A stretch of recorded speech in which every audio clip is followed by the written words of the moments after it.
नमस्कार, स्वागत है आपका हमारी खास पेशकश में। इस खास पेशकश में हम बातचीत करने वाले हैं म्यूचुअल फंड में निवेश को लेकर। म्यूचुअल फंड में अगर आप देखें तो रिकॉर्ड निवेश देखने को मिल रहा है। लगातार एसआईपी रिकॉर्ड पर है। कुल निवेश अगर म्यूचुअल फंड्स में देखें तो वो भी रिकॉर्ड स्तरों पर है। और लोगों का जो रुझान है अब नए नए स्कीम्स पर, नए ट्रेंड पर देखने को मिल रहा है। खास करके थीमेटिक फंड की ओर उनका फोकस बढ़ता जा रहा है। इसी कड़ी में grow Nifty electric vehicle new age automotive ETF launch किया गया है ग्रो म्यूचुअल फंड की तरफ से। और उस फंड के बारे में बातचीत करने के लिए आज हमारे साथ एक खास मेहमान हमारे स्टूडियो में मौजूद है। हमारे साथ वरुण गुप्ता हैं, सीईओ हैं ग्रो म्यूचुअल फंड के। शुक्रिया वरुण जी, आपने वक्त निकाला। और आज मेरे पास बहुत सारे सवाल हैं जो लोगों को जागरूक करेंगे म्यूचुअल फंड के अलावा, खास करके इस ईटीएफ की जो ईवी बेस्ड ईटीएफ है। इस तरह की जो पहल लोगों का जो ट्रेंड है मार्केट में, जिस तरह की तेजी चल रही है उसमें लोग अलग अलग थीम के हिसाब से चल रहे हैं। उनको लग रहा है कि ये थीम नए जनरेशन में चलने वाली है, न्यू एज में ये चलने वाला है। क्या लग रहा है ये जो ईटीएफ आप लोगों का है न्यू एज ऑटोमोटिव ईटीएफ, ये क्या है, ये कैसे काम करता है, इसके बारे में लोगों को बताएं पहले। श्योर, धन्यवाद विश्वमोहन जी, आपके इसमें प्रोग्राम में आमंत्रित करने के लिए मैं बहुत आभारी हूँ। देखिए, पहले मैं ईटीएफ के बारे में आपको एक बार समझा देता हूँ कि ईटीएफ किस तरह से ऑपरेट करता है। ईटीएफ होता है एक एक्सचेंज ट्रेडेड फंड। तो होता है स्टॉक्स होते हैं जिसको आप डायरेक्टली बाय सेल कर सकते हैं मार्केट में। फिर होते हैं म्यूचुअल फंड जो एक बास्केट ऑफ स्टॉक्स को होल्ड करते हैं, जिसमें आप म्यूचुअल फंड की तरह ट्रेड करते हैं। आप आज ऑर्डर प्लेस करेंगे तो एंड ऑफ द डे में ऑर्डर प्लेस होता है और फिर उसके हिसाब से रिडम्पशन या परचेज होता है। और ईटीएफ होते हैं जो एक म्यूचुअल फंड्स ही होते हैं बट वो मार्केट में ट्रेड होते हैं। सो एक बास्केट ऑफ स्टॉक्स हैं जो मार्केट में ट्रेड हो रहे हैं और उसका एक यूनिट रहता है। तो जैसे इस ईटीएफ में अगर आप बोले तो 33 स्टॉक्स हैं, तो एक बार में आप मार्केट में 33 स्टॉक्स खरीद सकते हैं या बेच सकते हैं। ईटीएफ बेसिकली एक चीज़ ये होती है। Okay, now coming to your question, जो आपने बोला कि ईटीएफ ईवी ईटीएफ जो न्यू एज ऑटोमोटिव है और जो डिफरेंट टाइप ऑफ थीम्स चल रहे हैं मार्केट में, उसका क्या है। अभी क्या हो रहा है कि मार्केट, देखिए अभी हम सबको पता है थोड़ा प्रीमियम पे है। जब भी ऐसे टाइम पे होता है तो मार्केट में मतलब कई जो जानकार लोग हैं, जो एक्सपर्ट लोग हैं, उन लोगों का विश्वास होता है कि मार्केट अब पूरा का पूरा मार्केट इतनी तेजी से नहीं चलेगा, यानी ब्रॉडर मार्केट नहीं चलेगा, कुछ थीम, कुछ पॉकेट्स चलेंगे यहाँ से। करेक्ट। और उसमें कुछ थीम्स चल सकते हैं। जैसे अभी हमने अगर रिसेंट टाइम्स में देखा, पिछले अगर कुछ समय में देखा, तो हमने देखा डिफेंस स्टॉक्स जैसे बहुत तेजी से चल रहे थे। तो वो डिफेंस थीम पे जो फंड्स, डिफेंस थीम पे कुछ लोगों ने फंड्स लॉन्च करे अभी, और वो उन फंड्स ने अच्छा परफॉर्मेंस भी दिया और स्टॉक्स ने भी अच्छा परफॉर्मेंस दिया। अभी क्या है, तो इसलिए अभी म्यूचुअल फंड्स भी, जो हमारे जैसे जो इंस्टीट्यूशनल इन्वेस्टर्स हैं, हम लोग भी क्या कोशिश कर रहे हैं कि अपने निवेशकों को हम इस तरह की अपॉर्चुनिटीज़ दें। तो देखिए ईवी क्या है, जैसे अगर आप इस फंड के बारे में और जानना चाहेंगे, इलेक्ट्रिक व्हीकल जैसे ग्लोबल थीम है। अगर आप देखें तो ग्लोबली चाइना का परसेंटेज जो पेनिट्रेशन है इलेक्ट्रिक व्हीकल्स का, वो 30% क्रॉस कर चुका है। यूएस में 20% क्रॉस कर चुका है। स्कैंडिनेवियन कंट्रीज़ में 80% क्रॉस कर चुका है। इंडिया में अभी सिर्फ 5% है। पर अगर आप देखें 5% अभी से 4 साल पहले 0.2% था। और उसमें कैगर आया है 243% का। इलेक्ट्रिक टू व्हीलर के बारे में बात कर रहा हूँ। और इतनी तेज़ी से ग्रोथ हो रहा है, तो अभी हमको लगता है ये लॉन्ग टर्म का, काफ़ी लंबे समय का ग्रोथ स्टोरी है। और क्योंकि इसमें अपॉर्चुनिटी अभी मिली है इन्वेस्टर्स को, अगर इन्वेस्टर्स इसमें जो भी कन्विंस्ड हो, जिसका भी विश्वास हो कि हाँ ये इस तरह से आगे बढ़ सकता है, उसमें ये स्ट्रेटेजिक एलोकेशन करने का सोच सकते हैं। तो आप लोग जो ईवी का जो इंडेक्स है उसमें डायरेक्टली इन्वेस्ट करते हैं या डायरेक्ट कंपनीज में इस फंड के जरिए निवेश किया जाता है? देखिए, ये ईवी का इंडेक्स है। तो ईवी का इंडेक्स ना थोड़ा सा इस तरह से बनाया है कि पूरी ईवी की वैल्यू चेन कंपनीज को उस इंडेक्स में शामिल किया गया है। ओके, मतलब उससे जुड़े हुए जितने भी कारोबार में, चाहे वो बैटरी बनाने वाली कंपनी हो, कंपोनेंट बनाती हो, डायरेक्ट कार मैन्युफैक्चरर्स हो। बिल्कुल, आपने एकदम सही कहा। तो देखिए, इसमें 40% तो वो कंपनीज है जो डायरेक्टली व्हीकल्स बनाती हैं, जैसे टाटा मोटर्स हो गया, बजाज मोटर्स हो गया। फिर इसमें वो कंपनीज भी हैं जो बैटरी भी बनाती हैं। फिर इसमें वो कंपनीज भी है जो केमिकल्स बनाती है, जो इलेक्ट्रिक व्हीकल्स में यूज़ होते हैं। फिर इसमें वो कंपनी जो टेक्नोलॉजी भी बनाती है, जैसे आजकल की कार में सारी टेक्नोलॉजी होती है, टू व्हीलर में भी टेक्नोलॉजी, तो वो कंपनीज भी हैं। फिर वो कंपनी जो कंपोनेंट भी बनाती हैं, और कुछ अलग से ऐसे कंपनीज भी हैं जो अभी वैल्यू चेन सेटअप कर रहे हैं अपना, और उनको पीएलआई इंसेंटिव वगैरह मिला हुआ है। मतलब यानी ईवी से जुड़ी हुई जितनी कंपनी होगी, अगर एक साथ अगर आपको खरीदना हो, पूरा कॉम्बिनेशन, एक डाइवर्सिफिकेशन का तो फायदा आपको मिल ही जाएगा। पर अगेन ये थोड़ा, क्योंकि सेक्टर ये थीमेटिक फंड है, इसमें रिस्क थोड़े ज़्यादा रहते हैं, वोलेटिलिटी थोड़ी ज़्यादा रहती है। तो आपने फाइनेंशियल एडवाइजर से कंसल्ट करिए, स्कीम डॉक्यूमेंट्स पढ़िए, उसके बाद आप डिसाइड करिए। बिल्कुल, जब भी आप निवेश करें तो बिना अपने फाइनेंशियल एडवाइजर्स की मदद के लिए, या अगर आप खुद ही करना चाहते हैं तो खुद की रिसर्च आपकी इतनी अच्छी होनी चाहिए, फिर आप इन्वेस्टमेंट करें। अगर किसी को इन्वेस्ट करना है इस ईटीएफ में, तो कितनी रकम से शुरुआत हो सकती है? तो देखिए हम चाहते हैं कि ज़्यादा से ज़्यादा लोग इसमें पार्टिसिपेट करें और सबके लिए रीचेबल रहे, इसलिए हमने मिनिमम इन्वेस्टमेंट अमाउंट सिर्फ 500 रुपये रखा हुआ है। और आप कहीं भी, अगर आपका डीमैट अकाउंट है, आप किसी भी ब्रोकर के साथ इसमें इन्वेस्ट कर सकते हैं। अगर आपके पास कोई फाइनेंशियल एडवाइज़र है, वो भी आपकी हेल्प कर सकता है इसमें इन्वेस्ट करने के लिए। 500 रुपये से आप इन्वेस्ट करना चालू कर सकते हैं। ओके, मैक्सिमम लिमिट भी कोई तय है? नहीं, मैक्सिमम लिमिट कुछ नहीं है। इसके साथ ही हमने एक फंड ऑफ फंड भी लॉन्च किया हुआ है। कई लोग होते हैं जिनके पास डीमैट अकाउंट नहीं होता है, पर वो इन्वेस्ट करना चाहते हैं, बिल्कुल, तो वो म्यूचुअल फंड के राउट के थ्रू भी इसमें इन्वेस्ट कर सकते हैं। इसमें SIP सिर्फ FOF के थ्रू हो सकती है। ओके, तो दोनों स्कीम्स लाइव हैं, दोनों स्कीम्स अवेलेबल हैं। आप अपने फाइनेंशियल एडवाइजर से कंसल्ट करिए, अपने अगर आप ब्रोकिंग किसी कंपनी में ब्रोकिंग आपका डीमैट अकाउंट है तो वहाँ पे देखिए, सब अवेलेबल रहेगा। ओके। अगर ये इस तरह के फंड में आता है तो किस तरह के परफॉर्मेंस की उम्मीद उनको करनी चाहिए? क्योंकि जिस तरह से मार्केट डायनेमिक है, हालांकि जज करना, टाइम करना, ये तो बहुत मुश्किल होता है फाइनेंशियल मार्केट में, लेकिन एक ग्रोइंग सेक्टर है तो लोगों की उम्मीद होगी। अगर बाकी इससे जुड़े हुए किसी और इंडेक्स के बारे में बताया कि उनका परफॉर्मेंस कैसा रहा है, और ग्लोबली भी और इंडिया में भी। देखिए, मैं इसके हिस्टोरिकल परफॉर्मेंस की बात कर सकता हूँ। तो 1 साल, 3 साल, 5 साल में इस इंडेक्स ने, क्योंकि इंडेक्स अभी क्रिएट हुआ है पर हिस्टोरिकल परफॉर्मेंस हमने निकाल कर देखी है, इसने निफ्टी 50 से ज़्यादा रिटर्न्स दिए हैं। और इसका शार्पे रेशियो होता है कि रिस्क आप कितना ले रहे हैं। देखिए, रिटर्न हमेशा अपने को रिस्क के साथ देखना चाहिए कि कितना रिस्क लेके आपने कितना रिटर्न लिया। तो इसका रिस्क एडजस्टेड रिटर्न भी जो है वो निफ्टी 50 से बेटर है। बट बहुत इंपॉर्टेंट बात इसके लिए ये जानना है कि past performance is not does not justify future performance, does not guarantee future performance. तो इसका ज़रूरी नहीं है कि ये फ्यूचर में भी ये आएगा। इसमें अगर इन्वेस्ट करना चाहते हैं तो लॉन्ग टर्म के लिए देखिए। देखिए, कोर पोर्टफोलियो आपका डाइवर्सिफाइड फंड्स का ही होना चाहिए म्यूचुअल फंड्स में। और उसके बाद कुछ, अगर आपका विश्वास है किसी थीम में कि ईवी का इंडिया में ग्रोथ आएगा, हमको हिस्टोरिकली दिख रहा है, ग्लोबली भी हो रहा है, तो उसमें आप 5 से 10% तक अलोकेशन ले सकते हैं डिपेंडिंग ऑन आपका रिस्क प्रोफाइल। पर उसमें आप एटलीस्ट 5 to 7 ईयर्स के लिए इन्वेस्टेड रहिए। शॉर्ट टर्म में इन्वेस्ट करने के लिए थीमेटिक फंड्स नहीं होते हैं। ओके, यानी शॉर्ट टर्म का नज़रिया नहीं रखिएगा, लंबी अवधि का नज़रिया रखें। और ये नहीं कि आपका जो पूरा पोर्टफोलियो इसी थीमेटिक फंड में ही लगा दे, आप उसको बांटें। आप मिड कैप फंड्स भी रखें, लार्ज कैप फंड्स भी रखें, तो सेक्टरल फंड्स के तौर पे, थीमेटिक फंड के तौर पर यहाँ पर निवेश कर सकते हैं। शुरुआत कैसे करना चाहिए? अगर किसी को अगर एंट्री करनी है, नए निवेशकों को, तो उनको कैसे शुरुआत करना चाहिए यहाँ पर? देखिए, आप इसमें कई तरीके से हैं इन्वेस्ट करने के। आप अपने किसी अपने फाइनेंशियल एडवाइज़र, किसी भी ऑनलाइन प्लेटफॉर्म पे, या अपने म्यूचुअल फंड डिस्ट्रीब्यूटर्स होते हैं, कई सारे एडवाइजर्स होते हैं, उनसे आप कर सकते हैं। बैंक में अगर आपका अकाउंट है तो उसमें भी म्यूचुअल फंड अवेलेबल रहता है। आप जाके, ये स्कीम अभी NFO सेक्शन में लिस्ट होगी, आप उसमें जाके AMC की वेबसाइट पे भी आप डायरेक्टली जा सकते हैं।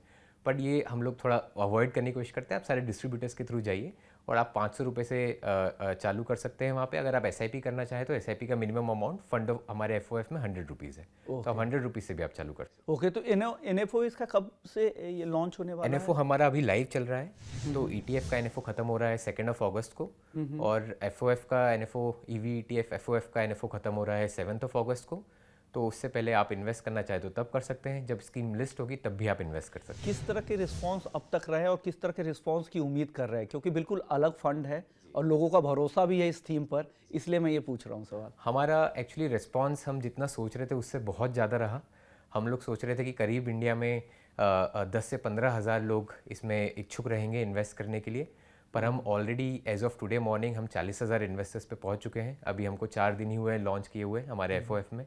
तो काफ़ी रिस्पांस आ रहा है, क्योंकि क्या है, कई लोगों को पता है, हमको रोज़मर्रा की ज़िंदगी में हमको दिख रहा है कि जो 2 व्हीलर्स चल रही थी, जो कारें चल रही थी, उसमें कई सारी इलेक्ट्रिक व्हीकल में कन्वर्ट होती जा रही है। और ये इंडिया की ही कंपनीज है जो ये चेंज ला रही हैं। सर, एक सवाल मेरा होगा कि लोग जब इन्वेस्ट करते हैं किसी भी फंड में तो ग्लोबल पीयर्स के साथ भी कंपेयर करते हैं, और ये थीम ऐसी है जो ग्लोबली काफ़ी समय से चल रही है। क्या इस तरह की थीम बेस्ड कोई फंड ग्लोबल मार्केट में भी है, ताकि लोगों को एक आइडिया मिल जाए? इसके बारे में आप क्या बताएंगे? देखिए, ग्लोबली ये फंड लॉन्च हुआ था 2012 में, जहाँ तक उससे पहले भी कुछ होंगे, पर US में 2012 में फंड लॉन्च हुआ था क्योंकि US में इलेक्ट्रिक व्हीकल और ऑटोनोमस व्हीकल का थीम काफ़ी पहले से चल रहा है। टेस्ला अगर आप स्टॉक देखें तो आई थिंक 5x 10x हो गया है। अभी इंडिया में क्या हो रहा है कि जो 3 बिग फैक्टर्स हैं वो कम टुगेदर आ रहे हैं। जैसे बड़ा फैक्टर है कि कस्टमर्स अडॉप्ट कर रहे हैं, कस्टमर्स रेडी हैं, कॉस्ट ऑफ ओनरशिप कम हो रहा है, आपका एक्सेसिबिलिटी टू EV ईजी होता जा रहा है।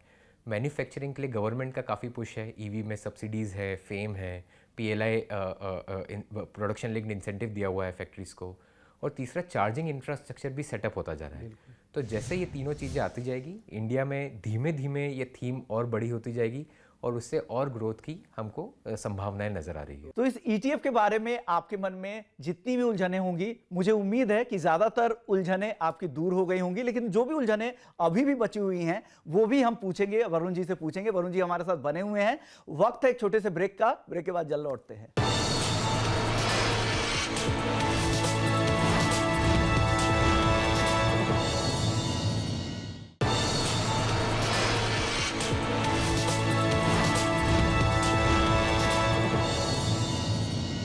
ब्रेक के बाद आपका स्वागत है और हम बातचीत कर रहे हैं grow Nifty EV and new age automotive ETF के बारे में। उसके बारे में एक एक उलझने हम दूर कर रहे हैं और उलझनों को दूर करने के लिए खुद हमारे साथ ग्रो म्यूचुअल फंड के वरुण गुप्ता जी बने हुए हैं। अब इस सेक्टर के कुछ चैलेंजेस की बात करते हैं। क्या लग रहा है, क्या बड़े चैलेंज है इस सेक्टर के लिए?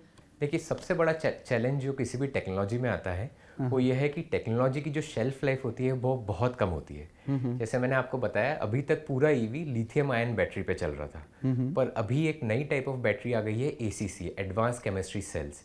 अभी गवर्नमेंट ने जो PLI का इंसेंटिव दिया था, पहला उन्होंने 25,000 करोड़ का दिया था, दूसरा उन्होंने 18,000 करोड़ का दिया, पूरा सिर्फ ACC का प्रोडक्शन वो चालू करने के लिए। ऐसे समय में क्या होता है कि कोई भी कंपनी डिसरप्ट हो सकती है, कई सारे नए प्लेयर्स आ सकते हैं जो इसमें बड़े हो सकते हैं। और ईवी में भी सिर्फ ईवी नहीं है, तेरा चार टाइप की व्हीकल्स होती हैं। एक होती है ईवी, एक होती है हाइब्रिड व्हीकल्स, एक होती है PHEV जो प्लग इन हाइब्रिड व्हीकल्स होती है, और एक होती है फ्यूल सेल कि हाइड्रोजन बेस्ड फ्यूल सेल, और ऑटोनोमस व्हीकल्स। ये भी इतने सारे तरह के व्हीकल्स होते हैं। तो कौन सी टेक्नोलॉजी किस समय पे तेज़ी से आगे बढ़ जाएगी इंडिया में, क्योंकि इंडिया ना मुझे लगता है कि बहुत सिंगुलर अडॉप्शन कंट्री है टेक्नोलॉजी के मामले में। एक टेक्नोलॉजी अडॉप्ट होती है, जैसे मोबाइल था, स्मार्टफोन था, सबको अच्छा लगा और एकदम से उसके कई सारा अडॉप्शन आ गया। तो कौन सी टेक्नोलॉजी आगे जाएगी इंडिया में, ये फ्यूचर ही बताएगा। अगर आप थीम में इन्वेस्ट करना चाहते तो पूरे वैल्यू चेन में इन्वेस्ट करिए। ये मुझे इसका चैलेंज लगता है बस। ओके, चैलेंजेस के अलावा क्या लग रहा है सबसे बड़ी अपॉर्चुनिटीज इस सेक्टर के लिए, इस थीम के लिए क्या दिखती है आपको? अब इस बजट में आपने देखा होगा गवर्नमेंट जॉब्स क्रिएट करना चाहते हैं। तो जॉब्स क्रिएट, उन्होंने एक इंपॉर्टेंट चीज़ बोला था कि जॉब्स क्रिएट करना चाहते हैं मैन्युफैक्चरिंग सेक्टर के द्वारा। मैन्युफैक्चरिंग सेक्टर में ऑटो प्लेस बिगेस्ट पार्ट।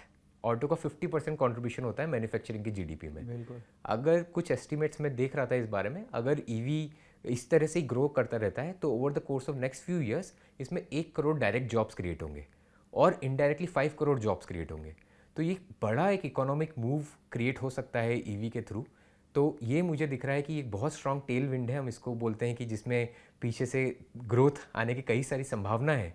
इसलिए इस थीम को प्ले आउट करना, मुझे लगता है, अगेन आपके रिस्क मैनेज करके आप देखिए कितना थीमेटिक है, कितना वोलेटाइल रहेगा, उसके हिसाब से मुझे लगता है थीम प्ले आउट कर सकते हैं इन्वेस्टर जो थोड़ा रिस्क प्ले करना चाहते हैं। ओके, अब मैं फंड की तरफ वापस से वरुण जी आता हूं। अगर ग्रो निफ्टी ईवी या न्यू एज ऑटोमोटिव ETF की अगर बात करें तो इस फंड के में या ETF में जो निवेश करना चाहते हैं, FOF के जरिए जो एंट्री करना चाहते हैं, उनके लिए सबसे बड़ा रिस्क फैक्टर क्या होगा?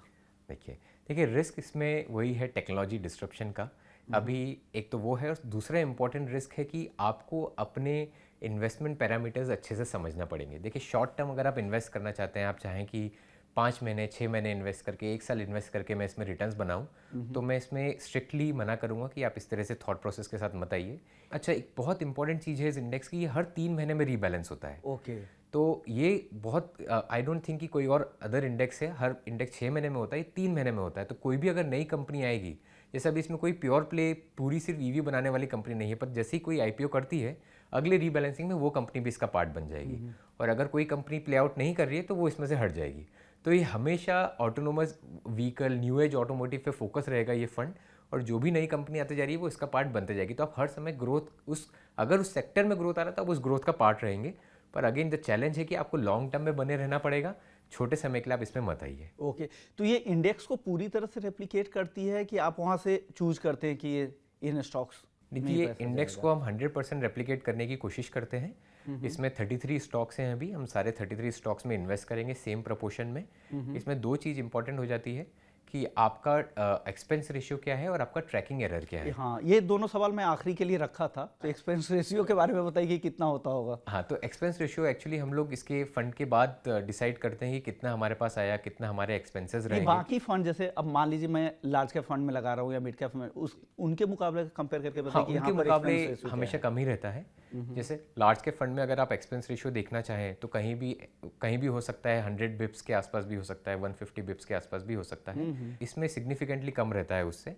ETF is low cost product, तो ETF में काफ़ी आपको एक्सपेंस रेशियो इसका कम ही मिलेगा। बिल्कुल। तो दूसरा इंपॉर्टेंट चीज़ है वो होता है ट्रैकिंग एरर, कि आप जो इन्वेस्ट कर रहे हैं उसमें आपके और इंडेक्स के उसमें कितना ट्रैकिंग एरर आ रहा है। इंडेक्स का अगर 100 दिखा रहा है तो आप 100.1 दिखा रहे हैं कि 99.9 दिखा रहे हैं। तो हमारा देखिए, जैसे हम लोग एक टेक्नोलॉजी कंपनी को बिलोंग करते हैं, ग्रो म्यूचुअल फंड हमने टेक्नोलॉजी बेस्ड म्यूचुअल फंड बनाया है, उसमें हम इनोवेशन भी करते जा रहे हैं। ऐसे हमारा फोकस रहेगा कि हम ट्रैकिंग एरर को जितना मिनिमाइज़ कर सकें। अभी तक हमने जितने भी इंडेक्स लॉन्च करे हैं हमारा ट्रैकिंग एरर काफ़ी कम रहा है, इसी में भी हमारी कोशिश यही रहेगी। ओके, अब मेरा सवाल होगा, बहुत सारे डीमैट में अगर आप ETF खरीदने जाते हैं तो आप खरीद नहीं पाते हैं, क्या इसके लिए कोई टाइम मार्केट आवर के दौरान ही उन्हें निवेश करना पड़ता है, या मार्केट के दौरान भी खरीद सकते हैं, एग्जीक्यूशन अगले दिन हो सकता है? देखिए, वो आपके ब्रोकर पे डिपेंड करता है। इसको बोलते हैं ऑफ मार्केट ऑर्डर्स। तो आपका ब्रोकर ऑफ मार्केट ऑर्डर्स आपको अलाउ कर रहा है क्या? कई ब्रोकर्स इस फैसिलिटी को रखते हैं, कई ब्रोकर इस फैसिलिटी को नहीं रखते हैं। जहाँ तक मुझे जानकारी है, कई ब्रोकर्स अब रखने लग गए हैं। तो अगर आप मार्केट के दौरान, तो आप उसको बिल्कुल खरीद सकते हैं, क्योंकि वो ट्रेड होता रहेगा। इट्स लाइक कोई भी किसी स्टॉक की तरह है, किसी भी स्टॉक को आप जैसे बाय सेल करते हैं उसको इसको भी कर सकते हैं। ऑफ मार्केट में अपने ऑर्डर प्लेस कर सकते हैं। अगर आपका ब्रोकर वो फंक्शनलिटी आपको प्रोवाइड कर रहा है तो अगले दिन मार्केट की स्टार्टिंग में वो ऑर्डर एग्जीक्यूट हो जाता है। ओके, अगर NFO में अप्लाई करना है तो कहाँ से करें? तो आप कहीं से भी कर सकते हैं। जैसे आपका अगर आप ETF में करना चाहते हैं तो आपका डीमैट अकाउंट होना जरूरी है। तो आपका किसी ब्रोकर के साथ डीमैट अकाउंट होना चाहिए, या आपके किसी आप एडवाइज़र को कंसल्ट कर रहे हैं तो वो आपका डीमैट अकाउंट बना के रखेगा। FOF जो है वो आप किसी भी म्यूचुअल फंड एडवाइज़र के थ्रू इन्वेस्ट कर सकते हैं। उसमें आपको किसी अकाउंट की डीमैट अकाउंट की ज़रूरत नहीं है। आप किसी भी चैनल के थ्रू डायरेक्टली AMC की वेबसाइट पे या किसी म्यूचुअल फंड एडवाइजर के थ्रू, म्यूचुअल फंड की वेबसाइट से भी जाके आप खरीद सकते हैं, कहीं से भी आप खरीद सकते हैं, बैंक्स के भी AMC की साइट से डायरेक्टली खरीद सकते हैं। बिल्कुल। या जो डायरेक्ट फंड खरीदना चाह रहे हैं तो डायरेक्ट भी बहुत सारे ऑप्शंस मिलते हैं, बहुत सारे ऐसे प्लेटफॉर्म पे। पर हम लोग रिकमेंड करते हैं कि आप फाइनेंशियल एडवाइजर को कंसल्ट करें। रेगुलर डायरेक्ट इस लॉन्ग थीम में मुझे लगता है कि बहुत मैटर नहीं करता है। आपको देखना चाहिए आपका रिस्क रिटर्न जो बहुत इंपॉर्टेंट होता है, तो वो इसके लिए आप कंसल्ट करके डिसाइड करें आपको कैसे इन्वेस्ट। देखिए, लंबी अवधि के लिए मुझे लगता है किसी भी सिक्योरिटीज की, किसी भी इन्वेस्टमेंट प्रोडक्ट्स की कोई वैल्यू नहीं होती। कभी भी कोई प्रोडक्ट महंगा नहीं होता लंबी अवधि में। शॉर्ट टर्म के लिए सारे ये महंगे और सारे गुणाभाग जो होते हैं वो शॉर्ट टर्म के लिए होते हैं। लंबी अवधि में हर चीजें चलती है। हमें पता है कि निफ्टी 15 साल 20 साल में 1 लाख का हो जाएगा, तो उनके लिए क्या महंगा? अगर हमें 10% ऊपर या नीचे मिल जाए, जब हमें 4 गुना ही हमें 15 साल में अपने पूरे फंड्स को करना है। मैं आपकी इस बात से बिल्कुल सहमत हूँ। ओके, अब जाते जाते इस ETF के बारे में ऐसी कौन सी 3 चीजें हैं जो हमारे दर्शकों को आप बताना चाहेंगे, जो ध्यान रखें और क्यों इन्हें खरीदना चाहिए? देखिए, ये बहुत इंटरेस्टिंग सवाल है, निष्कर्ष है हमारे पूरे डिस्कशन का। देखिए, हम जैसे बोलते हैं ट्रायंगल ऑफ ग्रोथ है, तो देखिए हमारे सबसे इंपॉर्टेंट चीज़ होती है जो उसमें एक पिनेकल पे है, वो है कि कस्टमर जो हमारे उपभोक्ता है उनकी डिमांड है कि नहीं। और हमें अभी दिख ही रहा है कि EV में और जो नए व्हीकल्स आ रहे हैं उसमें कितना डिमांड है, क्योंकि उसमें कई सारे उनको एडवांटेज है। अगर आप सिटी के अंदर ही कम्यूट कर रहे हैं, ऑफिस जाने के लिए कम्यूट कर रहे हैं, आसपास के लिए कम्यूट कर रहे हैं, तो आपका इलेक्ट्रिक व्हीकल आपको बहुत सस्ता पड़ता है over a period of time. ICE जो बोलते हैं, उस ICE जो व्हीकल्स होती है उससे काफ़ी सस्ता पड़ता है। तो ये कस्टमर डिमांड आपका बहुत स्ट्रॉन्ग है। साथ ही साथ गवर्नमेंट का पुश भी बहुत हाई है। तो गवर्नमेंट ने कई सारे स्कीम्स निकाले हैं, सब्सिडीज़ निकाले हैं, फेम 1, फेम 2, PLI, अभी EMPS भी निकाला है। तो गवर्नमेंट भी चाहती है। तीसरा यह है कि जो मेन प्रॉब्लम आता है कि चार्जिंग इंफ्रास्ट्रक्चर नहीं है, वो चार्जिंग इंफ्रास्ट्रक्चर भी धीरे धीरे सेटअप होता जा रहा है। और कई सारी कंपनियां इस सेक्टर में इस चार्जिंग इंफ्रा को सेटअप करने में काम कर रही हैं। और जैसे जैसे ये 3 चीज़ साथ में आती जाएंगी, वैसे इस सेक्टर में ग्रोथ आता जाएगा। और अगर आपको, और क्योंकि हम इन्वेस्टिंग में तो ये विश्वास रखिए, जहाँ पे ग्रोथ आता है वहीं पे ही आपका पैसा बनता है। तो ग्रोथ सेक्टर में अगर आप इन्वेस्ट करना चाहते हैं तो ये आपके लिए अच्छा है। पर अगेन मैं इस कैविएट के साथ बोलना चाहूँगा कि क्योंकि ये थीमेटिक फंड है, इसमें रिस्क होता है, तो आप अपना रिस्क खुद देखें, अपना खुद विश्वास बनाएं और अपने फाइनेंशियल एडवाइज़र से या स्कीम डॉक्यूमेंट्स पढ़ें। ओके, ये बहुत अच्छी बात आपने कही कि जैसे जैसे सेक्टर ग्रो करेगा, कंपनीज भी ग्रो करेगी, बहुत सारी नई कंपनीज आएगी, उनके लिए नए मौके होंगे यहाँ पर, तो उनकी ग्रोथ स्टोरी में आपके पूरे जो आपका पूरा फंड होगा उसकी ग्रोथ स्टोरी टिकी हुई होगी, तो एक अच्छी चीज़ है। आखिरी सवाल वरुण जी आपसे मेरा होगा, क्या अगर इस थीमेटिक फंड में ईवी बेस्ड ETF में अगर पैसे लगाने होंगे तो अपने पोर्टफोलियो का कितना हिस्सा आप यहाँ पर लगाना पसंद करेंगे? हालांकि पर्सनल है, लेकिन ये सवाल मैं पूछूंगा आपसे। जी बिल्कुल, देखिए हाँ, जैसा आपने बताया बहुत पर्सनल है, तो मेरा देखिए फाइनेंशियल प्लान बहुत अलग चलता है। जैसे मेरे 2 बच्चे हैं, मैंने अभी घर लिया है, तो इस सब के हिसाब से मेरा वो है, बट अराउंड मैं अबाउट 10% अपना ETF में लगाऊंगा और उसके बाद मैंने फंड ऑफ फंड में अपनी SIP चालू करूंगा। इस तरह से मैं इस लॉन्ग टर्म ग्रोथ में पार्टिसिपेट करूंगा। ओके, तो यानी आप काफ़ी बुलिश है इस थीम को लेकर? मैं पर्सनली तो बहुत बुलिश हूँ। ओके, और आप ही नहीं बुलिश है, यहाँ सरकार भी बुलिश है और यहाँ के कंज्यूमर्स भी काफ़ी बुलिश है। उनको भी लग रहा है कि इस थीम पे काफ़ी उन्हें भरोसा है, उनको लग रहा है कि आने वाले समय में ये थीम काफ़ी चलने वाला है। तो ग्रो निफ्टी EV या न्यू एज ऑटोमोटिव ETF, ये एक नई थीम पे बेस्ड है, जहाँ पे इलेक्ट्रिक व्हीकल से जुड़ी हुई जितनी कंपनियां, पूरे वैल्यू चेन में जितनी कंपनीज हैं, उनमें निवेश करने का एक साथ आपको मौका यहाँ पर इस ETF के जरिए, या अगर आपके पास डीमैट अकाउंट नहीं है तो फंड ऑफ फंड्स के जरिए भी आप यहाँ पर निवेश कर सकते हैं। तो इस खास पेशकश में को यहीं समेटते हैं। शुक्रिया वरुण जी, आपने वक्त निकाला हमारे दर्शकों के लिए और उन्हें जागरूक किया और इस तरह के थीमेटिक फंड के बारे में बताया ताकि लोग जागरूक भी रहें और अपने फंड को नई गति दे, रफ्तार दे। बहुत बहुत धन्यवाद विश्वमन जी आपका। तो इसी नोट के साथ हम इस शो को यही खत्म करेंगे, लेकिन बाकी खबरों के लिए आप बने रहिए हमारे साथ।